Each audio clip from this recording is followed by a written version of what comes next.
Hello students, আমি আজি start কৰিবলগীয়া টপিকটো হৈছে quantum numbers. Quantum numbers যেটো তোমালোকে আগতে কেতিয়াও পোৱা নাই কিন্তু quantum numbers তো আমি কিয় পঢ়িব লগা হল এটো জানিব লাগিব তোমালোকে নিহাৰিকা মিছৰ যেতিয়া next chemistry class কৰিবা তেতিয়া তেখেতে hybridization বুলি এটা টপিক পঢ়াব hybridization বুলি যেটো টপিক পঢ়াব সেই টপিকটো পঢ়াওতে আমাক quantum numberৰ আইডিয়াটো লাগিব যদি quantum number তোমালোকে নাজানা তেতিয়া হলে তোমালোকে hybridization পঢ়িব নোৱাৰিবা হেতু কাৰণে মই quantum numberটো start কৰিছো আৰু এই quantum number যেটো টপিক হয় সেই টপিকটো আছে তোমালোকৰ chapter 2 chemistry chapter 2 ত আছে আৰু chapter 2 টোৰ নাম তোমালোকে সকলোৱে জানা structure of atom structure of atom এই chapter টোত আছে গতিকে আমি এতিয়া quantum number আৰম্ভ কৰো কিন্তু quantum number আৰম্ভ কৰাৰ আগতে আমি অকমান ষ্টাডি কৰিলো ইলেক্ট্ৰনৰ বিষয়ে ইলেক্ট্ৰনটো ক'ত থাকে কেনেকৈ থাকে তোমালোকে আগতে ইলেক্ট্ৰনৰ কথা পঢ়াৰ আগতে কিছুমান থিওৰি পঢ়িছিলা এটমৰ লগত ৰিলেটেড ফাৰ্ষ্টটো হৈছে ডেল্টনছ এটমিক থিওৰি ফাৰ্ষ্টটো হৈছে ডেল্টনছ এটমিক থিওৰি তাৰ পাছতে পঢ়িলা থমসন মডেল অফ এটম সেকেন্ডত পঢ়িছিলা Thomson model of atom.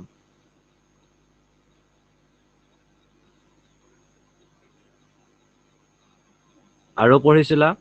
Rutherford model. এটমৰ মডেলবোৰ Rutherford's model. তাৰ পাছতে ফৰ্থত যোনটো এডভান্স লেভেলত পঢ়িছিলা তোমালোকে অলপ হেতু আহিছিলে Bohr's model. হয়নে তোমালোকে Bohr's modelও ষ্টাডি কৰিলা কিন্তু Bohr's modelৰ পাছত এতিয়া আমি ক্লাস 11ত quantum mechanical model পঢ়িব লাগিব quantum mechanical model আৰু quantum mechanical modelটো অলপ কমপ্লিকেটেড হয় তাত বহুতখিনি আইডিয়া তোমালোকে কৰিব লাগিব Bohr modelত তোমালোকে বেসিক্যালি পাইছিলা অৰবিটৰ বিষয়ে অৰবিট বা তোমালোকে শেল বুলি ক'ব পাৰা বা এনাৰ্জি লেভেল বুলিও ক'ব পাৰা যেটোক আমি অসমীয়াত কক্ষপথ বুলি কওঁ আমি কক্ষপথ বুলি কওঁ কিন্তু quantum mechanical modelত মেইনলি আমাৰ আহিব অৰবিটেলৰ কথা আমি অৰবিটেলৰ কথা জানিব লাগিব so there is a difference between orbit and orbital orbital to advanced levelত আহিব 3D concept আৰু orbit to আছিল two dimensional concept দ্বিমাত্ৰিক আৰু ত্ৰিমাত্ৰিক এটো কথা কৈছিলো যেতিয়া x y থাকে তেতিয়া তোমাৰ দ্বিমাত্ৰিক হয় two dimensional হয় কিন্তু যেতিয়া x y z গোটেই কেডাল এক্সিসৰ কথা আহে তেতিয়া ত্ৰিমাত্ৰিক হৈ যায় হয়নে হেখিনি কথা তোমালোকৰ অলপ আইডিয়া আছে এতিয়া চাবা আমি কি ষ্টাডি কৰিব লাগিব কোয়ান্টাম নাম্বাৰৰ বিষয়ে যেহেতু ষ্টাডি কৰিব লাগিব কোয়ান্টাম নাম্বাৰে আমাক কি দিয়ে হেতু জানিব লাগিব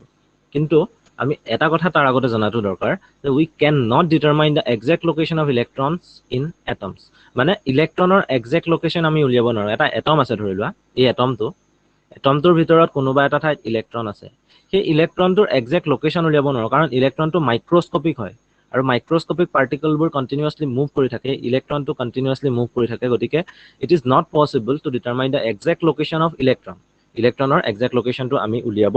নোৱাৰো কিন্তু আমি এটা কথা কৰিব পাৰো we can have only an idea about the probable region এটা probable region উলিয়াব পাৰো যত ইলেক্ট্ৰনটো পোৱাৰ probability টো maximum হয় এনেকুৱা এটা region হেতু probable region বুলি কোৱা হৈছে সেই regionটোত ইলেক্ট্ৰন পোৱাৰ probability maximum যেটো তোমালোকে probability সম্ভাৱিতা বুলি পাইছিলা যেটো তোমালোকে সম্ভাৱিতা বুলি পাইছিলা আৰু ইংৰাজীত তোমালোকে পাইছিলা probability হয়নে probabilityৰ কথা পাইছিলা সম্ভাৱিতাৰ কথা পাইছিলা গতিকে এটমটোৰ ভিতৰত এটো এটম বুলি যদি ধৰো ইয়াৰ নিউক্লিয়াছ আছে ইয়াৰ ভিতৰত কিছুমান এনেকুৱা ৰিজন আছে মই এনেকৈ দেখুৱাইছো এটো তোমালোকে পাবা কি হয় কেনেকৈ হয় এনেকুৱা কিছুমান ধৰণৰ ৰিজন আছে সেই ৰিজনবোৰত ইলেক্ট্ৰন পোৱাৰ probability maximum মানে এই ৰিজনবোৰত ইলেক্ট্ৰন থাকে এই ৰিজনবোৰত ইলেক্ট্ৰন থাকে সেই ৰিজনবোৰক আমি অৰবিটেল বুলি ক'ব পাৰো অৰবিটেল খালি এটো নহয় যে এটমটোৰ ভিতৰত এনেকৈ গোল গোলকে থাকে হেতু আমি ষ্টাডি কৰিব লাগিব কেনেকুৱা হয় শেপবোৰ আমি এক্স্যাক্টলি গম পাম তোমালোকে পাছত হেখিনি কথা গম পাবা এতিয়া সেই যিবোৰ ৰিজন হয় যত আমি ইলেক্ট্ৰন পাও বেছিকৈ সেই ৰিজনবোৰক আমি এটা নাম দিব পাৰো সেই নামটো হৈছে অৰবিটেল অৰবিটেল গতিকে অৰবিটেলৰ কনসেপ্টটো ইয়াৰ পৰা আহিলে আমি ডিটেইলত ষ্টাডি কৰিম ইন ফিউচাৰ পাছত অলপ পাছতে আমি ষ্টাডি কৰিম তাৰ পাছত চোৱা এটা ৰিয়েল লাইফ এক্সাম্পল দিছো সাপোজ ধৰি লোৱা এটো এটা ক্লাছৰুম সেই ক্লাছৰুমটোত এজ এ টিচাৰ মই এপইন্ট হৈছো মই নতুনকৈ আহিছো ঠিক আছে মই এজ এ টিচাৰ এপইন্ট হৈছো নতুনকৈ আহিছো মই ফাৰ্স্ট ক্লাছটো কৰিলো ক্লাছ কৰি ষ্টুডেন্টখিনিৰ ছুটি হল ধৰা ছুটি হোৱাৰ সময়ত মোক এই কৰ্নাৰত যিজন ছাত্ৰ আছিল ষ্টুডেন্ট আছিল সেই ষ্টুডেন্টজনে মোক ক'লে যে স্যাৰ মই আজি স্কুললৈ আহিলোঁ হয়, কিন্তু ঘৰৰ পৰা মই পইচা আনিবলৈ পাহৰি গ'লোঁ, যাৰ কাৰণে মোৰ এতিয়া যাবলৈ প্ৰব্লেম হ'ব ঘৰলৈ। গতিকে সেই ষ্টুডেণ্টজনকতো মই হেল্প কৰিব লাগিব। ষ্টুডেণ্টজনে ক'লে আপুনি মোক যদি অকণমান হেল্প কৰে তেতিয়া মই ঘৰ পাবগৈ পাৰিম। এতিয়া মই কি কৰিলোঁ, এজ এ টিচাৰ হিচাপে মই ষ্টুডেণ্টজনক ক'লোঁ, ষ্টুডেণ্টজন যদি এইখিনিত আছে, ষ্টুডেণ্টজনক মই ক'লোঁ যে ঠিক আছে তুমি 200 ৰুপিজ এটা লৈ যোৱা, 200 ৰুপিজ এটা মোৰ পৰা লৈ যোৱা আৰু তুমি পাছত মোক ৰিটাৰ্ণ কৰিলেও হ'ব। ষ্টুডেণ্টজনে ক'লে ঠিকেই, মই আজি লৈছোঁ, মই আপোনাক কাইলৈ আহিয়ে ঘূৰাই দিম। ষ্টুডেণ্টজনৰ নাম ধৰি লোৱা, কিবা এটা মই ধৰি লৈছোঁ, সোহম বুলি ধৰি লৈছোঁ, সোহম। ঠিক আছে, এতিয়া সোহম, সেই দিনটো আছিলে মানডেৰ দিনাখন সোহমে মোৰ পৰা পইচা লৈ গ'ল। তাৰপাছতে টিউজডে আহিলে, টিউজডে মই সোহমক বিচাৰিছোঁ, নাই সি ক্লাছত অহা নাই, সোহম এবচেণ্ট।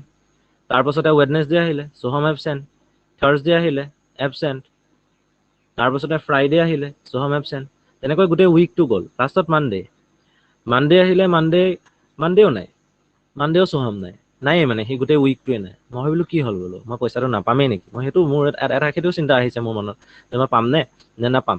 এতিয়া মই বাকীখিনি ষ্টুডেণ্টক ক'লোঁ যে নাই, আজিতো মই ক্লাছ নকৰোঁ যেতিয়ালৈকে সোহম নাহে। সোহমৰ কথা তোমালোকে কি গম পোৱা অলপ মোক কোৱা। এতিয়া কোনেও একো কোৱা নাই, সিহঁতেতো ভাল পাইছে ফাৰ্ষ্টতে, ছাৰেতো ক্লাছ নকৰে, আমিতো ফূৰ্তি কৰিব পাৰিম পুৰা, গতিকে ক্লাছ নোহোৱাই ভাল। ষ্টুডেণ্টসকলে ভাল পাইছে। কিন্তু অলপ পাছত এজন ষ্টুডেণ্ট এনেকুৱা ওলালে যিজনে ক'লে নাই, ছাৰক কোৱাই ভাল। এই কৰ্ণাৰৰ ষ্টুডেণ্টজনে মোক ক'লে যে ছাৰ সোহম আছে, সোহমৰ কথা মই জানো।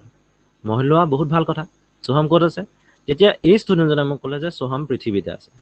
সোহম ৱৰ্ল্ডত আছে। কি? সি কৈছে সোহম বোলে ৱৰ্ল্ডত আছে। এতিয়া মোৰ কাৰণে এটা সহজ হৈ পৰিলে যে সোহম পৃথিৱীতে আছে, পৃথিৱীৰ পৰা ক'তো বাহিৰলৈ যোৱাগে নাই। ঠিক আছে, গতিকে প্ৰথম ষ্টুডেণ্টজনে সেই কথাটো ক'লে। দ্বিতীয় ষ্টুডেণ্টজনে মোক আৰু অলপ হেল্প কৰিলে। প্ৰথমজনে ক'লে মোক ৱৰ্ল্ডত আছে বুলি, পৃথিৱীত আছে বুলি, সেইটো ক'লেও তেখেতে মোক হেল্পেই কৰিছে, কাৰণ এটলিষ্ট মই এটা আইডিয়া পালোঁ যে হয় সোহম ৱৰ্ল্ডতে আছে এতিয়া। দ্বিতীয় ষ্টুডেণ্টজনে মোক কি ক'লে যে সি ৱৰ্ল্ডত আছে হয়, কিন্তু সি ৱৰ্ল্ডৰ আছামত আছে। গতিকে ইমান ডাঙৰ পৃথিৱীখনত বিচাৰি থকাতকৈ মোৰ কাৰণে কি হ'ল, অসমত বিচাৰি থকাটো সহজ হৈ পৰিলে, হয়নে? থাৰ্ড যিজনী ষ্টুডেণ্ট আছিলে তেখেতে ক'লে যে অসমত আছে ঠিকেই, কিন্তু মই আৰু অলপ ডিটেইল জানো তাৰ কথা। সেই ছোৱালীজনীয়ে ক'লে যে অসমৰ গুৱাহাটীতহে আছে সোহম। তেতিয়াতো আৰু স্পেচিফিক হৈ গ'ল, মোৰ কাৰণে আৰু ভাল হ'ল, মই অসমত ঘূৰি ফুৰিব নালাগে, মই গুৱাহাটীত বিচাৰিব লাগিব। তাৰপাছত এই কৰ্ণাৰৰ ষ্টুডেণ্টজনে ক'লে যে নাই ছাৰ, সোহম গুৱাহাটীত থাকে, কিন্তু একজেক্ট লোকেশ্যনটো মই ক'ব পাৰিম, সোহম ক'ত থাকে। একজেক্ট লোকেশ্যন বুলি নহয়, সি ক'ত থাকে এটলিষ্ট মই সেই কথাটো জানো, মই আপোনাক সেই কথাটো ক'ব পাৰিম। তেতিয়া মই ভাবিলোঁ কোৱা ভালেই হ'ল। তাৰপিছতে সেই ছোৱালীজনীয়ে ক'লে যে জালুকবাৰীত থাকে। সেই ষ্টুডেণ্টজনে মোক ক'লে যে সোহম জালুকবাৰীত থাকে। গতিকে মোক হেল্প কৰিলে মোৰ ষ্টুডেণ্টখিনিয়ে। প্ৰথমজনে ক'লে পৃথিৱীত থাকে, মোক বহুত হেল্প হ'ল। তাৰপাছত আছামত ক'লে আৰু হেল্প হ'ল। তাৰপাছত গুৱাহাটীত ক'লে আৰু বহুত বেছি হেল্প হ'ল। তাৰপাছত যেতিয়া জালুকবাৰীত ক'লে যেনে তেনে হ'লেও মই ষ্টুডেণ্টজনক বিচাৰি উলিয়াব পাৰিম, সোহমক মই বিচাৰি উলিয়াব পাৰিম। ঠিক সেইদৰে এটমটোৰ ভিতৰত আমি ইলেক্ট্ৰন থাকে বুলি জানো, এটম এটা আছে, সেই এটমটোৰ ভিতৰত ইলেক্ট্ৰন থাকে, কিন্তু কথাটো হ'ল সেই ইলেক্ট্ৰনটোৰ আমি তাৰ ইনফৰ্মেশ্যনবোৰ বেছিকৈ পাব লাগিব। আৰু বৰৰ যিটো মডেল আছিলে, সেই মডেলটোত আমি কমপ্লিট এটা আইডিয়া পোৱা নাছিলোঁ ইলেক্ট্ৰনটো ক'ত থাকে। ইলেক্ট্ৰনটো অৰ্বিটত থাকে বুলি গম পাইছিলোঁ, অৰ্বিটত কণ্টিনিউৱাছলি মুভ কৰি থাকে বুলি গম পাইছিলোঁ, কিন্তু ইলেক্ট্ৰনৰ আৰু ইনফৰ্মেশ্যন তাতকৈ বেছিকৈ পোৱা নাছিলোঁ, কিন্তু এতিয়া পাম। এতিয়া ইলেক্ট্ৰনটো এটমৰ ভিতৰত থাকে বুলি জানো, সেই এটমটোত থাকে, এটমটোত শ্বেলত থাকে, সেই কথাও জানো। কক্ষপথলৈকে জানো আমি কক্ষপথত থাকে বুলি, কিন্তু সেই শ্বেলবোৰৰ ভিতৰতো কিছুমান ছাবশ্বেল থাকে। শ্বেলবোৰৰ ভিতৰতো কিছুমান ছাবশ্বেল থাকে, মানে কক্ষৰ ভিতৰতো কিছুমান উপকক্ষ থাকে। সেই উপকক্ষবোৰত আমি ইলেক্ট্ৰন পাব পাৰোঁ। আৰু সেই উপকক্ষবোৰৰ ভিতৰত আৰু কিছুমান অৰ্বিটেল থাকে। মানে কনচেপ্টটো এনেকুৱা হ'ল, এতিয়া ধৰি লোৱা এটমৰ ভিতৰত ইলেক্ট্ৰন আছে শ্বেলত, ঠিক আছে, কিন্তু শ্বেলৰ ভিতৰত ইলেক্ট্ৰন আছে ছাবশ্বেলত, আৰু ছাবশ্বেলৰ ভিতৰত ইলেক্ট্ৰন আছে অৰ্বিটেলত। কিমান ইজি হৈ গ'ল। গতিকে আমি অৰ্বিটেললৈকে পঢ়িব লাগিব। এটমৰ কথা জানো, আমি শ্বেলৰ কথা জানো, এতিয়া ছাবশ্বেলৰ কথা জানিব লাগিব, আৰু আমি অৰ্বিটেলৰ কথা জানিব লাগিব। গতিকে আমি কোৱাণ্টাম নাম্বাৰৰ সহায়তে আমি সেই কথা গম পাম। এতিয়া চাবা, এজন মানুহৰ কাৰণে তেখেতৰ এটা একজেক্ট লোকেশ্যন থাকে ন পৃথিৱীত, তেখেত এইখিনি জেগাতে থাকে বুলি আমি ক'ব পাৰোঁ। সেইটো কাৰণে ইয়াত লিখা আছে যে like every person has his own address. এটা মানুহৰ নিজৰ এটা এড্ৰেছ থাকে। চিমিলাৰলি এভৰি ইলেক্ট্ৰনবোৰতো এটমত থাকে ন, গতিকে ইলেক্ট্ৰনৰো কি থাকিব, নিজৰ এটা এড্ৰেছ থাকিব। আৰু সেই এড্ৰেছটো, সেই যিটো এড্ৰেছ আছে ইলেক্ট্ৰনৰ, সেই ইলেক্ট্ৰনটো আমি এড্ৰেছটো গম পাবলৈ আমি কি কৰিব লাগিব কোৱান্টাম নাম্বাৰৰ কথা জানিব লাগিব কিন্তু কোৱান্টাম নাম্বাৰ মই কৈ আছো তেনেকুৱা কোৱান্টাম নাম্বাৰ 4টা আছে there are 4 quantum numbers we have to study all the quantum numbers and the first quantum number is principal quantum number প্ৰথমটো হৈছে principal quantum number second টো হৈছে azimuthal quantum number third টো হৈছে magnetic quantum number fourth টো হৈছে spin quantum number গতিকে আমি 4টা quantum number কথা পঢ়িলো first second third and fourth এতিয়া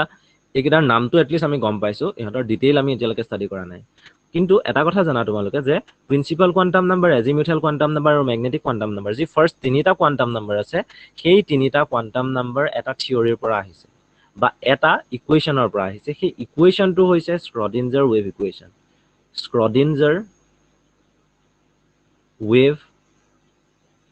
ইকুৱেচন মানে এজন সাইন্টিষ্ট আছিলে যিজনৰ নাম আছিলে স্ক্ৰডিঞ্জাৰ আৰু স্ক্ৰডিঞ্জাৰে ষ্টাডি কৰি পেলাই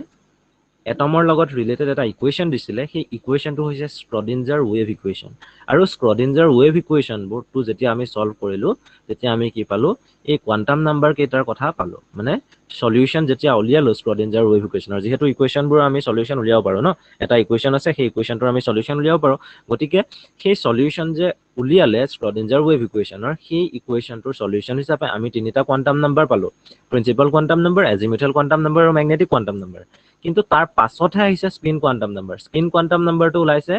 স্পেক্ট্ৰোস্কোপিক কিছুমান মেথডৰ পৰা স্পেক্ট্ৰোস্কোপিক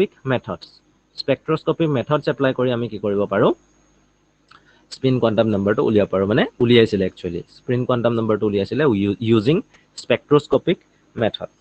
গতিকে আমি 4টা কোৱান্টাম নাম্বাৰৰ নাম জানিলো আৰু সেই 4টা কোৱান্টাম নাম্বাৰে কি দিয়ে আমাক সেই 4টা কোৱান্টাম নাম্বাৰে আমাক দিয়ে unique address of the electron is given by those 4 quantum numbers এখিনলৈকে পুৰা ক্লিয়াৰ হৈছে যে আমি নেক্সট যাম তোমালোকে স্ক্ৰিনশ্বট মাৰি লোৱা এখন মই ৰৈ দিছো অলপ ওকে স্ক্ৰিনশ্বট মাৰিলা ঠিক আছে এতিয়া আমি নেক্সট যাম প্ৰিন্সিপাল কোৱান্টাম নাম্বাৰ মানে একদম ফাৰ্স্ট কোৱান্টাম নাম্বাৰটো সেই কোৱান্টাম নাম্বাৰটোৰ বিষয়ে আমি অলপ ষ্টাডি কৰি লওঁ এটা প্ৰিন্সিপাল কোৱান্টাম নাম্বাৰ সেই নাম্বাৰটো ডিনোট কৰা হয় n দি প্ৰায় স্মল n লেটাৰটো দি আমি প্ৰিন্সিপাল কোৱান্টাম নাম্বাৰবোৰ বুজাও সেই কথাটো একদম ক্লিয়াৰ ইট ওয়াজ গিভেন বাই বোৰ একচুয়ালি বোৰে কি কৰিছিলে বোৰৰ যেটো এক্সপেৰিমেন্ট আছিলে বোৰে যেটো থিওৰি দিছিলে সেই থিওৰিটোৰ মতে বোৰৰ যেটো তোমাৰ এটমিক মডেল আছিলে সেই এটমিক মডেলটোত প্ৰিন্সিপাল কোৱান্টাম নাম্বাৰৰ কথা কোৱা হৈছিল কিন্তু নামটো প্ৰিন্সিপাল কোৱান্টাম নাম্বাৰ বুলি দিয়া নাছিলে তোমালোকে শেল নাম্বাৰ বুলি পাইছিলা মানে এটম এটাৰ ভিতৰত এটো নিউক্লিয়াছ আছে এটো ফাৰ্স্ট সেল এটো সেকেন্ড সেল ধৰিলা মই লিখিছো ফাৰ্স্ট সেল আৰু সেকেন্ড সেল এটো ফাৰ্স্ট আৰু এটো সেকেন্ড ফাৰ্স্ট সেলটোক n = 1 বুলি লিখিছিলো আৰু সেকেন্ড সেলটোক n = 2 বুলি লিখিছিলো ফাৰ্স্ট সেলটোৰ নাম দিছিলো k আৰু সেকেন্ড সেলটোৰ নাম দিছিলো l হয় না এটোটো মাজৰটোটো নিউক্লিয়াছ হয় গতিকে n মানে আমি শেল নাম্বাৰ বুলি পঢ়ি আছিলো বা কক্ষৰ সংখ্যা বুলি পঢ়ি আছিলো কক্ষৰ সংখ্যাটো কি কিন্তু হেতুৱে একচুয়ালি কি হয় হেতুৱে আমাৰ কাৰণে হৈছে প্ৰিন্সিপাল কোৱান্টাম নাম্বাৰ অৰ্থাৎ প্ৰিন্সিপাল কোৱান্টাম নাম্বাৰৰ ভ্যালুটো যেতিয়া 1 হয় তেতিয়া শেলটো কোনটো বুজায় k মানে এটা ইলেক্ট্ৰনৰ কথা ক'লে যেটো ইলেক্ট্ৰনৰ কাৰণে প্ৰিন্সিপাল কোৱান্টাম নাম্বাৰটো হৈছে 1 তেতিয়া আমি বুজিম যে সেই ইলেক্ট্ৰনটো k শেলত আছে এটা ইলেক্ট্ৰনৰ কথা ক'লে যেটো ইলেক্ট্ৰনৰ কাৰণে প্ৰিন্সিপাল কোৱান্টাম নাম্বাৰৰ ভ্যালুটো হৈছে 2 সেই ইলেক্ট্ৰনটোৰ কাৰণে শেলটো হ'ব l শেল অৰ্থাৎ সেই ইলেক্ট্ৰনটো l শেলত আছে যদি 3 হয় তেতিয়া m শেলত আছে যদি 4 হয় তেতিয়া n শেলত আছে যদি 5 হয় তেতিয়া o শেলত আছে কথাটো হেতু তেনেকুৱা ধৰণৰ খালি এটা কথা মনত ৰাখিবা n ৰ ভ্যালু 0 হ'ব নোৱাৰে 1 ৰ পৰা ষ্টাৰ্ট হয় সদায় n ৰ ভ্যালু 1 ৰ পৰা ষ্টাৰ্ট হ'ব 1 2 3 4 এনেকৈ বাঢ়ি গৈ থাকিব পাৰে কিন্তু আমাক বহুত বেছি নালাগে আমাক ফাৰ্স্ট 4টা এতিয়া যদি জানো হেতু বহুত ফাৰ্স্ট 4টাও নহয় তোমালোকে 4 নম্বৰটো তোমালোকে বেছিকৈ ক্লাস 12 হতে পাবা ক্লাস 11 ত মেইনলি 1 2 3 সেই তিনিটা জানিলে তোমালোকৰ কাৰণে বহুত it determines the energy level principal quantum numberটো কি কৰে energy level বা শেলটোৰ কথা কয় হেতুটো কৈছে 1 হলে k হৈ যায় 2 হলে l হৈ যায় হেখিনি কথা আমি গম পাইছো in which the electron is present ইলেক্ট্ৰনটো কোনটো শেলত প্ৰেজেন্ট আছে বা কোনটো এনাৰ্জি লেভেলত প্ৰেজেন্ট আছে সেই কথাটো আমি ইয়াত গম পাব পাৰো তাৰ পাছত চোৱা principal quantum number কি দিয়ে the value of principal quantum number is also used to calculate the maximum number of electrons that a shell can hold মানে এটা শেলত বা এটা কক্ষপথত ম্যাক্সিমাম কেটা ইলেক্ট্ৰন থাকিব পাৰে সেই কথাটো আমি গম পাওঁ আটাইতকৈ বেছি কেটা ইলেক্ট্ৰন থাকিব পাৰে সেইটো তোমালোকে পাইছিলা ক্লাস 9 ত হয়নে তোমালোকে এটা কথা জানা যে K চেলত ম্যাক্সিমাম 2টা ইলেক্ট্ৰন থাকিব পাৰে L চেলত ম্যাক্সিমাম 8টা ইলেক্ট্ৰন থাকিব পাৰে M চেলত ম্যাক্সিমাম 18টা ইলেক্ট্ৰন থাকিব পাৰে তেনেকৈ তোমালোকে পাইছিলা এই আইডিয়াবোৰ আমি পাইছিলো হয়নে এই কথাটো জানা কিন্তু কোনটো ৰুল মতে পাইছিলো আমি সেই কথাটো জানিব লাগিব এটা চাবা maximum number of electrons in a cell লিখা আছে সেই ৰুলটো কি তোমালোকে কোৱা কি হয় ৰুলটো ঠিকে কৈছা ৰুলটো হৈছে 2n স্কয়াৰ ৰুলটো হৈছে 2n স্কয়াৰ হেতু কাৰণে মই ইয়াত লিখিছো 2n স্কয়াৰ আৰু ইয়াত n টোৱে কি বুজাইছে n টোৱে তোমালোকে আগতে পাইছিলা সেল নাম্বাৰ বুলি কিন্তু এতিয়া সেল নাম্বাৰ বুলি নহয় এতিয়া আমি কি কৰিম l টোক আমি কম যে এটো হৈছে প্ৰিন্সিপাল কোয়ান্টাম নাম্বাৰ এতিয়া চোৱা কথাটো আমি এখন টেবুল চাইছো এই টেবুলখনত চোৱা প্ৰিন্সিপাল কোয়ান্টাম নাম্বাৰৰ কথা দিয়া আছে সেলটোৰ কথা দিয়া আছে আৰু maximum number of electrons maximum number of electron গম পালো 2n স্কয়াৰ এক্সপ্ৰেছনটোৰ পৰা হে বা 2n স্কয়াৰ ৰুলটোৰ পৰা আমি প্ৰিন্সিপাল ম্যাক্সিমাম নাম্বাৰ অফ ইলেক্ট্ৰনৰ কথা গম পাব পাৰো প্ৰিন্সিপাল কোয়ান্টাম নাম্বাৰৰ ভ্যালু যেতিয়া 1 হয় তেতিয়া সেলটো কি হয় সেলটো K সেল হয় ঠিক সেইদৰে আমি ইয়াত এতিয়া 2 * n স্কয়াৰ বহুৱাব লাগিব 2 * n স্কয়াৰ এনৰ ভ্যালু ফাৰ্স্ট সেলৰ কাৰণে কি হয় তোমালোকে জানা 1 হয় গতিকে 2 * কি হ'ব 1 স্কয়াৰ 2 * 1 স্কয়াৰ হলে আমি পাম 2 সেকেন্ড সেলৰ কাৰণে যদি চোৱা এনৰ ভ্যালু কি হয় এনৰ ভ্যালু সেকেন্ড সেলৰ কাৰণে 2 গতিকে 2 * n স্কয়াৰ ঠাই 2 * 2 স্কয়াৰ আহিব 2 * 2 স্কয়াৰ কৰিলে আমি কি পাম 8 পাম ঠিক সেইদৰে থাৰ্ড সেলৰ কাৰণে n = যেতিয়া 3 হ'ব তেতিয়া আমি 2 * 3 স্কয়াৰ কৰিব লাগিব 2 * 3 স্কয়াৰ কৰিলে আমি পাম 18 আৰু যেতিয়া ফোৰ্থ সেল হ'ব তেতিয়া ফোৰ্থ সেলত কি হ'ব 2 * 4 স্কয়াৰ হ'ব আৰু 2 * 4 স্কয়াৰ কৰিলে আমি পামগে কিমান 32 গতিকে ফাৰ্স্ট সেলত ম্যাক্সিমাম ইলেক্ট্ৰন থাকিব পাৰে দুটা সেকেন্ড সেলত ম্যাক্সিমাম ইলেক্ট্ৰন থাকিব পাৰে 8টা থাৰ্ড সেলত ম্যাক্সিমাম ইলেক্ট্ৰন থাকিব পাৰে 18টা আৰু ফোৰ্থ সেলত থাকিব পাৰে 32টা যেনেকৈ তোমালোকৰ ধৰি লোৱা তোমালোকৰ এটা পকেট আছে চাৰ্টত সেই পকেটটোত পইচা তোমালোকে ভৰাব পাৰিবা কিন্তু পকেটটোৰ এটা ম্যাক্সিমাম ক্যাপাসিটি থাকিব ন গতিকে সেলবোৰৰো ম্যাক্সিমাম ক্যাপাসিটি থাকে আৰু সেই ম্যাক্সিমাম ক্যাপাসিটিটো ডিনোট কৰা হয় 2n স্কয়াৰ ৰুল দি গতিকে আমি পালো ফাৰ্স্ট সেলত কেটা ইলেক্ট্ৰন থাকিব পাৰে সেকেন্ড থাৰ্ড ফোৰ্থ এখিনিত কিমানটা ম্যাক্সিমাম ইলেক্ট্ৰন থাকিব পাৰে আমি সেই কথাখিনি গম পালো এতিয়া আমি যাও বেলেগ কেটা দুটামান পইণ্ট আছে সেই দুটা পইণ্টলে সেই দুটা পইণ্ট যদি চোৱা the size of an orbital increases with an increase of n nৰ ভ্যালু অৰ্থাৎ প্ৰিন্সিপাল কোয়ান্টাম নাম্বাৰৰ ভ্যালু যেতিয়া ইনক্ৰিজ হ'ব তেতিয়া অৰবিটেল এটাৰ সাইজটো ইনক্ৰিজ হ'ব এতিয়া অৰবিটেলৰ কথা তোমালোকে জানা যে সেলত কি থাকে সেলত সাবশেল থাকে আৰু সাবশেলত কি থাকে সাবশেলত থাকে অৰবিটেল ধৰি লোৱা K সেল আছে আৰু L সেল আছে K সেলত যিবোৰ অৰবিটেল থাকিব সিহঁতৰ সাইজটো কি হ'ব সৰু হ'ব কিন্তু L সেলত যিবোৰ অৰবিটেল থাকিব সেই অৰবিটেলবোৰৰ সাইজটো ডাঙৰ হ'ব আৰু M সেলত যদি থাকে তাৰ আৰু ডাঙৰ হ'ব কথাটো তেনেকুৱা হেতুকে এই পইণ্টটোৰে বুজাইছে তাৰ পাছৰ পইণ্টটো চোৱা with an increase in the value of n the energy also increases মানে K সেলত থকা এটা ইলেক্ট্ৰন আৰু L সেলত থকা ইলেক্ট্ৰন আৰু M সেলত থকা ইলেক্ট্ৰন যদি এনাৰ্জি চাও K সেলত থকা ইলেক্ট্ৰনৰ এনাৰ্জি কম হ'ব L সেলত থকা ইলেক্ট্ৰন এটাৰ এনাৰ্জি বেছি হ'ব M সেলত থকা ইলেক্ট্ৰন এটাৰ এনাৰ্জিটো কি হ'ব আৰু বেছি হ'ব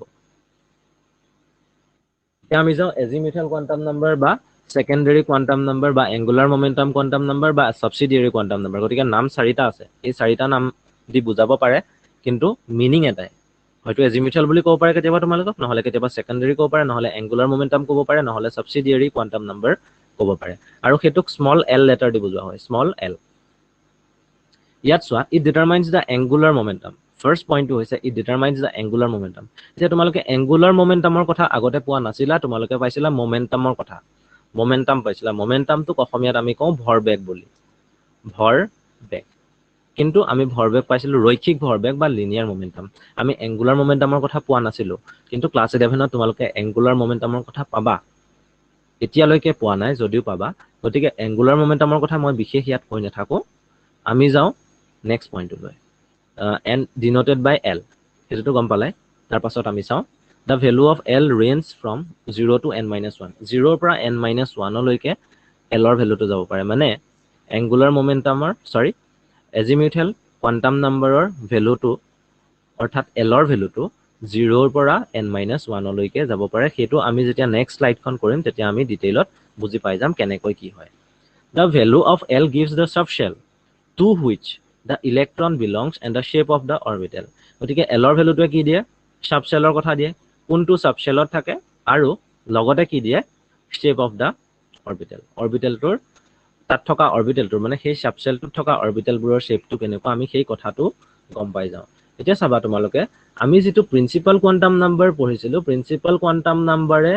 আমাক মোস্টলি ডিটেইলছ দিছিলে কিহৰ কথা সেলৰ কথা কোনটো সেলত ইলেক্ট্ৰন থাকে বা সেই সেলৰ লগত ৰিলেটেড কথাবোৰ আমাক কৈছিলে কিন্তু আমি যেতিয়া সেকেন্ড কোয়ান্টাম নাম্বাৰলৈ আহিলো এজিমিথাল কোয়ান্টাম নাম্বাৰ তেতিয়া এজিমিথাল কোয়ান্টাম নাম্বাৰে আমাক কি ক'লে সাব সেলৰ কথাও ক'লে সাব সেল ঠিক আছে আকৌ ইয়াৰ পাছত যেতিয়া বাকিখিনি কোয়ান্টাম নাম্বাৰ পঢ়িম কিছুমানে অৰবিটেলৰ কথা ক'ব আৰু কিছুমানে বেলেগ কথা ক'ব সেইখিনিটো আমি ষ্টাডি কৰিমেই এতিয়া চোৱা সাব সেলৰ লগত ৰিলেটেড দুটা টাৰ্ম আছে নাম্বাৰ এটা হৈছে নাম্বাৰ অফ সাব সেল আৰু এটা হৈছে sub cell number of sub cell মানে সাব সেল কেইটা আছে সাব সেল কেইটা আছে